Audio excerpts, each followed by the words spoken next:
이번에 강의하게 될 주역 서문은 일명 주역본의서라고도 말하는 것입니다. 근데 이 주역본의서라고 하는 것은 주역본이라고 하는 주자께서 썼던 단행본으로의 책에 주역본의서 앞에다가 붙여서 썼을 때 주역본의서라고 했던 것입니다. 문제는 이 서문은 저자불명인 것입니다. 일설에는 이천 선생의 저술로 보고 있지만 이정전서 그 어디에도 이천 선생의 졌다라는 근거가 없고 문집에도 실린 바가 없는 것입니다. 그리고 또 하나 문제점은 주자의 글이라 하지만 주자 문집 그 어디에도 주역본의서는 없는 것입니다. 이렇게 해서 어느 학자는 이천 선생의 글이라 하고 어떤 사람은 주자의 글이라고 하여서 주역본이라고 하는 그 앞에 서문으로 쓰고 있지만 주자가 썼다라는 근거가 없는 것입니다. 그리고 일부의 사람들은 이렇게 해서 이천 선생과 주자의 글로 말하고 있지만 여기에 문제점은 뭐냐면 이 글의 문체가 두 번째로 보면 문체가 주자가 평상시에 썼던 서문의 성격과 다르다라는 것입니다. 주자가 칠서에 서문을 붙여놓은 것은 사서에 있어서는 대학과 중용뿐이 없는 것입니다. 논어와 맹자는 사마천 사기를 정리하는 것입니다. 그리고 삼경에 있어서는 시경밖에 사실은 서문이 붙어있지 않은 것입니다. 주역본의를 썼는데 분명 주자는 주역본의를 썼는데 본의에 대한 서문이 찾아볼 수 없는 것입니다. 그리고 서문이 주자의 글은 함축적이고 나열 방식이 아닌 것입니다. 그런데 감히 그 문체를 논하기는 하지만 못하지만 여기에서 보고 있는 주역본의서는 주자의 문체와는 약간의 다른 점을 가지고 있다는 것을 우리는 발견할 수 있는 것입니다. 이것이 주역본의서가 가지고 있는 그 문제점인 것입니다. 그래서 이천 선생의 작품으로 글을 쓴 사람도 있고 바로 주자의 글로 보아서 평가한 사람도 있는 것입니다. 그러므로 본인의 생각으로는 이것은 누구의 글이다라고 확정짓기에는 문제가 있는 부분이라는 것입니다. 우리는 이의 전의, 의심은 의심으로 전해서 남겨둬야 하는 것이지 모든 의문점을 가지고 그것을 확정지어서 모두 다 분명하게 말한다라는 것은 후학의 자세가 아니라고 생각하는 것입니다. 이건 어디까지나 이신전신, 믿음이 가는 것은 믿음이 가게끔 전하는 것이고 의문이 가는 것은 의문 그대로를 전하는 것이 옳다라고 생각하는 것입니다. 그러면 주역본의의 서문의 구성 요소로부터 시작하려고 하는 것입니다. 역사는 이 6단락으로 구성되어 있습니다. 첫 번째 단락은 성인이 세상을 걱정했다라는 것은 지난번 강의에서도 말씀드렸듯이 이 세상 사람들이 많은 어려움을 겪게 되는 것을 구제해 주기 위하여 계물성무라고 하는 상점을 가지고 구제의 역할을 하는 것입니다.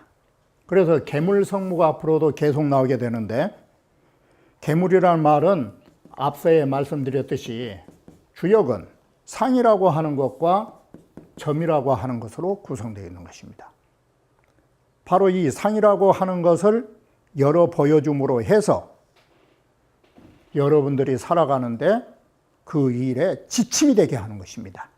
이게 주역의 역할이고, 바로 세상 사람들이 어리석어서 어려운 일에 빠지지 않도록 바로 계도하기 위하여 점은 필요한 것입니다.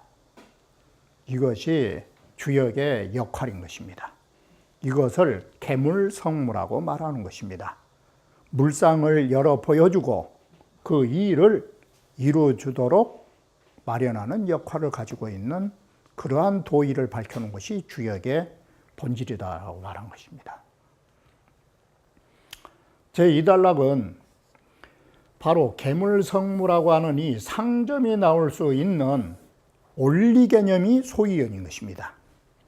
이 상점이 어떠한 원리에서 나올 수 있는가를 말해주고 있는 것입니다. 3단락에 가면 바로 이 괴물성무는 모두 어디에 의해서 나타나느냐? 괴효로 나타나는 것입니다.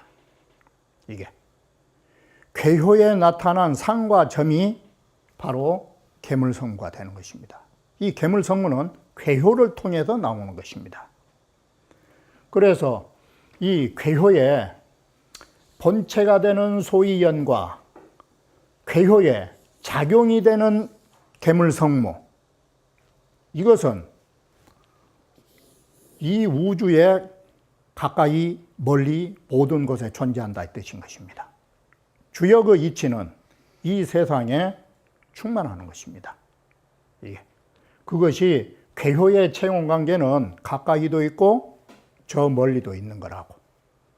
이 말을 바꿔 말하면 어떻게 됩니까? 중용의 말을 빌려서 쉽게 이해하면, 군자지도는 얻은 된 군자의 도는 크게 말할라 치면 천하망릉대연이요, 재연이요. 이 천하로서도 실을 수 없는 것이고, 어선된 적은 부분으로 말할라 치면 천하망릉 파언이라고, 깨뜨릴 수도 없는 거라고. 바로 그 소리는 뭔 말이냐면, 도라는 것은 크게도 존재하는 것이고 적은데도 존재한다 이 소리예요.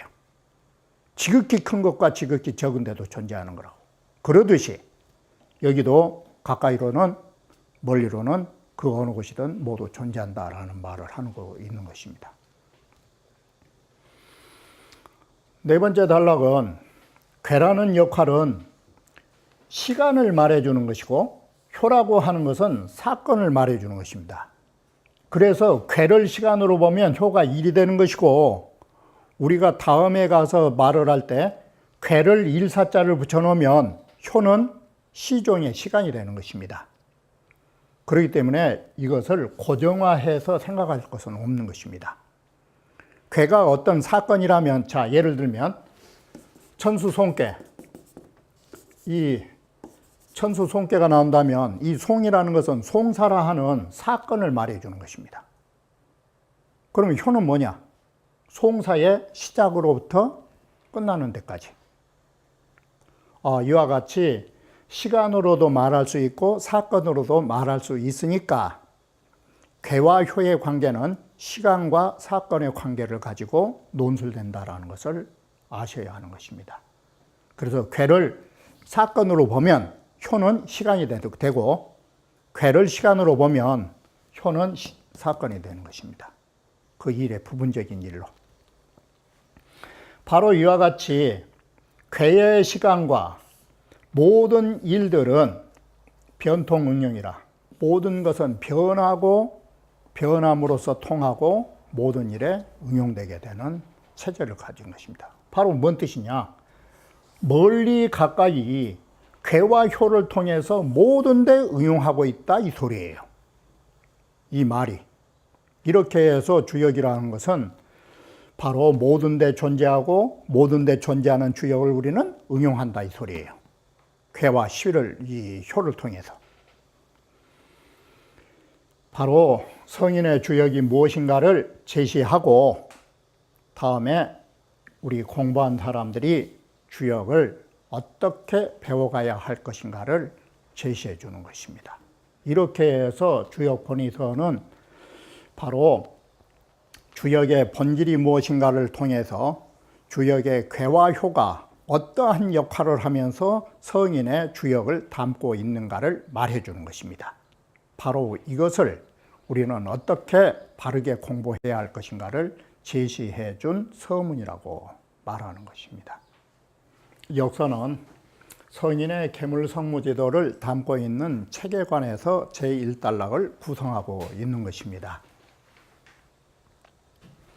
역지위서 궤요 단상지의 비하여 주역이라고 하는 책은 궤와 효와, 궤가 궤의 글은 단사고 효의 글은 상사고, 바로 이런 궤효의 단사와 상사의 뜻이 모두 다 갖춰 있는 것입니다.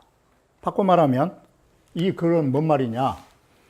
주역이라고 하는 책은 64궤와 384효의 궤사와 효사의 그러한 뜻을 갖추고 있다는 것입니다. 바로 64개 384효의 궤사와 효사의 그 의미 속에는 뭐가 담겨져 있느냐? 바로 궤효 단상지의에는 천지 만물지정을 담아놓은 것입니다. 이게. 그래서 천지에 바로 이 세상에 존재하는 삼나 만상의 실체가 거기에 나타나 있는 것입니다. 현안이. 자, 이렇게 해서 64개와 384효를 통해서 천지 만물의 실정을 보여주고 있다라고 하는 것입니다. 이게 주역이다. 그러니 그 속에는 성인지 우 천하래세 기 지으라, 성인께서 천하의 후세의 사람들을 위하여 걱정하심이 정말 그 지극하다 하실 것이다. 바로 문왕이 유리옥에 갇혀서 주역을 지게 된 연유가, 문왕으로 말할라 치면 문왕과 같으신 성덕을 갖추신 데다가, 이 성인의 덕을 갖추신 데다가 덕으로 말하면 성인이시고 지위로 말하면 서백이, 이런 사람도 유리옥에 갇히는 거예요. 그러면 항차 성인의 덕도 갖추지 못하고 지위에 힘도 없는 사람들이야 오죽하겠냐라는 것이에요. 거기에서 문왕이 그러한 자비의 마음으로 주역을 지게 된 것이에요. 그래서 어리석은 중생을 계도하기 위하여 주역은 만들어진 것이고, 그 어리석은 사람을 제도하기 위하여 바로 상점이 나온 거예요. 이게. 그래, 계물이란 말을 이렇게 해석을 했어요. 선 천하의 계기물하고 천하의 모든 일에 앞서서 그러한 천하의 물건의 물상을, 물자에다가 상자 넣어놓으면 더 훨씬 쉽죠. 모든 물건의 상들을 열어줬다 이 말은 계시를 한 거예요. 보여준 거예요. 바로 이렇게 해서 궤효 단상에는 이런 상을 보여준 거예요. 이 세상의 모든 것들을 보여주고 있는 것이에요. 그리고 이러한 상을 통해서 점이죠. 이런 상을 통해서 점을 마련해 준 거예요. 그것이 후 천하의 성기무라, 천하의 일의 뒤에 서서 사람들이 하고자 하는 그 일들을 완성시켜 준 것이다. 그럼 이것이 어떤 일들을 완성시켜 주겠어요, 이게? 그 앞에서 말씀드렸듯이 피흉축일이에요. 흉한 일을 피하고 좋은 일로 나가게끔 일을 만들어 주는 거예요. 아니, 나쁜 대로 만들어 준 것이 일 만들어 준 거예요? 그런 건 없는 거예요. 이렇게 해서 이 주역이라는 것은 중생 구제의 역할을 하는 거예요. 이게. 도탄에 빠진 백성들을 구제하는 목적으로서 이 주역은 마련된 것이에요. 그렇기 때문에 주역이라고 하는 것은 사서와 서경과 다른 성질을 갖는 거예요. 사서는 학자들을 위해서 지어진 책이에요. 서민들을 위해서 지어진 책이 아니에요. 그건 공부하는 사람들을 위해 지어진 책이에요. 서경은 정치한 것을 위해서 지어진 책이고. 그런데 주역은 그렇지 않아요. 주역은 어리석은 서민을 대상으로 해서 만들어진 책이에요. 이게. 그래서 주역에 나온 문자는 학자적이 아니에요. 우리 보통 서민이 살아가는데 일상생활에서 벌어진 일들이에요. 예를 들어서 돈 많은 남자를 보고 정신을 잃었다더라. 견금부라. 돈 많은 남자를 봤다. 그게 사서 삼경 어디에도 있는가 봐요. 주역 빼놓고는 없어요. 그게. 이게 주역이에요. 주역은 성인을 위해서 마련된 것도 있지만 서민을 위해서 마련된 것이에요. 바로 그것이 천하 후세의 어리석은 사람들을 위해서 상점이 마련되고 그걸 통해서 계도한 것이에요. 시고로 바로 이렇게 이 물을 열어줘서 물상을 열어 보여주고 그 일을 완성시켜주기 위해서 뭐가 필요했느냐? 거기에는 수리 개념이 필요한 거예요. 이게. 그래서 이 때문에 극기수하야 그 수를 다해서라고 하는데 주역의 숫자는 다른 거 없어요. 소음, 소양, 노음, 노양, 7, 8, 9, 10분이 없어요. 이게 6, 7, 8, 9죠. 정확히 말하면. 이게 주역에서 사용되고 있는 숫자예요. 이 6, 7, 8, 9가. 바로 6과 9가 노음, 노양. 바로 노음이 변하면 다 소음, 소양으로 변해가서 7, 8은 주역에 사용돼도 안 해요. 이게 쓰여 있지도 않아요. 이게. 주역에서 사용되고 있는 것은 6과 9예요. 이게. 이 노음, 노양 숫자뿐이 없는 거예요. 그 노음, 노양 숫자는 조금 더 여기서 부연해서 말씀드리면 여러분이 아시다시피 9라고 하는 것은 노, 양의 숫자인 줄 다 알고 있잖아요. 이 9는 두 가지 원칙에 의해서 노양이 설정된 거예요. 1, 2, 3, 4, 5 하면 이걸 생수라고 그래요. 이걸 생수라고 하는데 1, 3, 5를 합해 놓으면 9예요. 생수 3개를 합해 놓으면.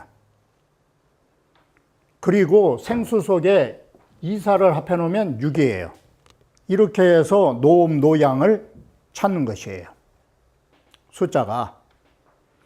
그런데 우리가 일반적으로 생각하면 9라고 하는 것은 많은 숫자니까 노양이란 건 쉽게 이해가 되지 않아요.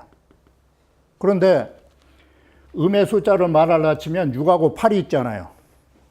그런데 왜 노음을 8로 쓰지 왜 6을 썼냐고. 이건 간단한 논리 구조예요. 음양의 속성이 다르기 때문에 그런 거예요. 양이라고 하는 것은 이 양이라고 하는 것은 이진위주법이에요. 항상 앞으로 나간 것으로서 주체를 삼는 거예요. 이게. 그래서 7보다는 9로 가서 수의 극치가 되는 거예요. 그런데 반대로 이 음은 어때요? 이태위주법이에요. 물러서는 것이 음의 속성이에요. 그래서 물러서면 어디로 가야 되겠어요? 거꾸로 뒤로 가면 갈수록 음은 노음이 나온 거예요. 그래 8보다는 6이 되는 거예요. 이것이 노음과 노양의 숫자에 6과 9가 나오게 된 원리 개념이 두 가지예요. 딱 생수를 합한 숫자, 그리고 하나는 진취적으로 나가는 양의 속성과 하나는 뒤로 물러서는 음의 속성으로 6과 9를 설정해 놓은 것이에요. 그것이 6과 9의 숫자 변별하는 방법이에요. 자, 바로 이러한 숫자를 다 했다라는 것이 노음노양의 숫자예요. 이런 숫자 개념을 다 해가지고 그 수리학에 의해서 이정 천하지상하고 천하의 모든 물상들이 수리 개념으로 정해지는 거예요. 이게 유상유수라 상이 있으면 반드시 거기에는 숫자가 있는 거예요. 이게 형상이 있으면 모두 숫자가 존재하는 거예요. 우리가 말하는 이 음성도 수리학이에요. 이게. 그리고 천하의 상이 결정지어지면 또 어떻게 돼요? 저기 상하야. 그 결정된 상을 나타내 가지고 이정천하지 기륭하니 기륭을 정해 놓은 거예요. 이게. 자, 그러니 64개와 384효는 모두 다 앞에서 나왔던 개소이 순성명지리와 진변화지도야라 성명이라고 하는 이치를 따라서 현상으로 나타날 때는 변화지도죠. 이게 변화지도를 다하고 있는 바가 바로 64개 384효이다라는 것이에요. 이게 주역이다라는 것이에요. 여기까지가 주역책은 이렇게 해서 구성되어 있다라는 것이에요. 384효 속에가 어떤 것이 있는가? 바로 거기에는 상점의 처제로 바로 점술의 복서의 효능을 가지고 있는 거예요. 그리고 그 속에는 성명지리와 변화지도를 다하고 있다 이렇게 된 것이에요. 이게 주역이다. 다음에 개물성무의 소이언이라는 것은 뭐냐면 자, 산지재리정유만수요.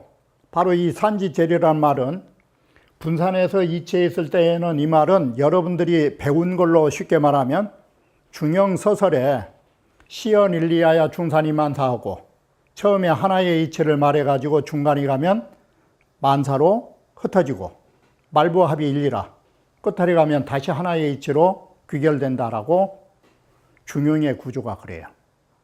그러면 시연일리가 뭐냐면 천명지 위성자리예요. 그게 말부합이 일리라 맨 끝에 가면 다시 한 이치로 귀결된다. 상천지제 무성무치 그 소리예요. 중간에는 지인용이며 바로 지인용이라든지 아니면 구경이라든지 삼근, 삼행, 삼지 모두 나온 것들이 산지재리법이에요. 이게. 그래서 하나의 진리가 핵분열을 하듯이 분열하는 거예요. 그리고 다시 끝에 가서는 귀결되는 거예요. 이게 하나에서 만으로, 만에서 다시 하나로 귀결되는 구조를 갖고 있는 것이에요.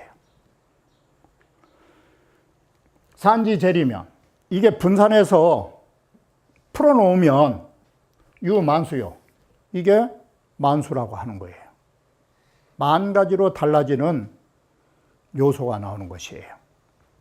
이게 일본 만수법이에요. 하나의 근본에 만 가지로 달라지는 것이고 통지제도라는 이 통자가 뭔 뜻이냐? 통합. 분산됐던 것을 모두 다 통합해서 도에다가 넣으면 무이치라. 둘이 아니고 하나다. 귀일법이에요. 둘로 이름이 없으니까 이 귀일아니요. 하나로 돌아가는 거예요. 마치 이 만법 귀일이라는 논조하고 같은 거예요. 이게. 주역이라는 것은 이와 같이 분산해 놓으면 끝이 없이 벌어지고 통합해서 들어주면 하나로 귀결된다라고 보는 것이에요. 소위로 자, 여규태극이 시생양이라 하니 바로 주역에는 태극이라고 하는 것이 뭔 자리냐? 이게 하나예요. 일태극이에요. 하나의 태극은 양의를 발생한다라는 것은 이게 뭔 법이냐면 일생양법이에요. 이 하나는 반드시 둘을 발생한다. 이게 상대성 원리예요. 하나 속에는 반드시 두 개를 발생하게 되는데 이 하나 속에 상대성 원리를 가지고 분열을 하는 것이에요. 이게 바로 이 하나의 태극이 양의를 발생하게 된다는 것은 바로 그 부분이에요. 이게. 자, 그렇다면 태극자는 도야오, 태극이라고 하는 둘이 아닌 이 도자, 바로 하나의 도를 말하는 것이고, 여기에 이치 이자는 뭔 이치인지 아셔요? 이건 원리라는 이자가 아니에요. 사물질이라는 뜻이에요. 이자는 두 가지가 있어요. 본체를 가르치는 이치와 사물상에 존재하는 이치로 나눠진 거예요. 이게. 양이라고 하는 것은 뭐냐? 양이라고 할 때에 태극이라고 하는 것은 가장 법이 된다라고 해서 태극이에요. 이 태극이라는 용어는 최초로 어디서 나왔느냐? 공자 개사에서 나온 거예요. 공자 이전에는 태극이라는 문자가 없어요. 이게. 양의라고 하는 것은 거동의자예요. 두 개의 운동법칙이다 이 소리예요. 하나는 움직이면 하나는 고요하다라는 두 개의 운동법칙을 양의라고 하는 거예요. 그게 양의의 개념이에요. 그래 거동의자를 쓰는 거예요. 이게. 양의는 뭐냐? 바로 음양의 실체를 말해주고 있는 것이다. 이게. 그러면 음양은 결국은 뭐냐? 하나의 도로 규율되고, 태극은 뭐냐? 바로 태극이라는 말은 원래는 공자의 개사전에는 무극이란 말이 없어요. 이 무극이란 말이 없다고. 이게 사실은 도가서적에 무극이 먼저 사용됐었어요. 이게. 그리고 육아의 성리학에 있어서 무극을 사용하는 것은 태극도설이에요. 이게. 공식적인 용어로 사용되기 시작한 것이. 이 태자가 가장 법이 된다고 하니까 마치 없는 세계가 가장 어떤 것이 있는 것처럼 보이잖아요, 이게. 사서버 유라. 같을 사자, 이 건널 섭자. 뭐에 유 세계에 관계된 것처럼 보인단 말이에요, 태자가. 그래서 그것이 아니라는 것을 밝혀주기 위해서 극이라는 자체도 없는 것이다. 이렇게 해서 무극이라는 말을 보완 설명한 거예요. 가장 법이 된 것이 있다고 하니까 마치 태극은 유처럼 보이잖아, 이게. 그러나 가장 지극한 법칙은 무라는 것이다. 이게. 그렇게 해서 무극이라는 용어가 나오게 된 것이에요. 만물지생의 부음이 포양하여 만물이 모두 태어날 적에, 이것은 인간만이 아니라 이 세상에 존재하는 모든 생물체들은 부음이 포양이라는 단어가 어디서 나오냐면은 도덕경에서 나온 거예요. 이게. 이 부음이 포양이라는 것은 오늘날에는 어디서 많이 사용하고 있냐면 풍수가에서 사용하고 있어요, 사실은. 이게. 음지는 뒤로 하고 양지는 앞으로 한다 이 소리예요. 풍수가들은 지금 그렇게 사용하고 있는 거예요. 이게. 그런데 부음이 포양은 도덕경 어디서 나왔냐면 도하편 제42에서 나왔어요. 이게 도덕경 용어로 갖다 쓰는 거예요, 사실은. 거기에 보면 도생일이요, 도라고 하는 것은 하나를 낳게 되고, 하나라 하는 것은 두 개를 낳게 되고, 두 개는 천지인 삼재를 낳게 되면서 천지인 삼재가 만물을 발생한다. 그럴 때 만물은 부음이 포양이라 딱 이렇게 나왔어요. 모든 만물은 태어날 적에 양을 뒤로 하고 음을 안게 된다. 거기에 주석에 후 부음 전포양 딱 그렇게 됐어요. 뒤로는 음을 짊어지고 앞으로는 양을 안고서 충기 재중하여 유의하라. 충하에 기운이 중도에 있으면서 그게 화를 이룬다. 그러니까 앞뒤로 음양을 놓고 중화를 하는 거예요. 그러니 이건 다 뭔 뜻이냐면 이 뜻이에요. 시계, 인, 음양이 성녀라. 이것은 모두 음양으로 인해서 이루어진다라는 말을 하고 있는 것이에요. 이게. 자, 이렇게 만물이 태어날 때 음양을 인해서 이루어진다예요. 음양으로 모든 만물은 태어난다. 그래서 이 음양을 안고 태어나기 때문에 모든 만물의 생성에는 뭐가 붙어 있겠어요? 모든 물건마다 태극을 가지지 않은 존재가 없는 거예요. 그리고 동시에 뭐가 있어야 돼요? 이 태극이란 말을 성리학으로 말하면 뭔 자예요? 리예요, 리. 이게 모든 만물은 리를 존재하게 되는 것이고 동시에 리만 있으면 어떻게 돼요? 기가 있어야 될 거 아니요. 동시에 양이라고 하는 음양을 소유하지 않은 것이 없다. 이게 바로 우주가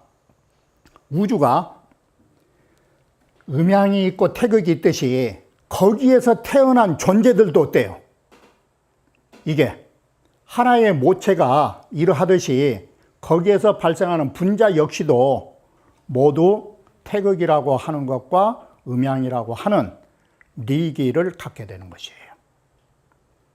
이게 우주가 그러할 뿐만 아니라 우주 속에 존재하는 모든 만물의 생성은 우주와 동일한 구조를 갖는다 이 소리예요. 자, 그렇게 해서 모든 만물이 태어날 때 태극이라는 이치와 음양이라는 기를 지니게 된다라고 말하는 것입니다. 그래서 바로 이 만물 생성론인데 여기서부터가 만물이 이렇게 해서 생성되는데 이것은 생성론이에요. 만물은 이렇게 해서 생성이 된 것이에요. 그러면 만물이 이렇게 생성이 돼서 태어났으면 만물은 태어났으면 그 다음에는 뭐가 들어가요?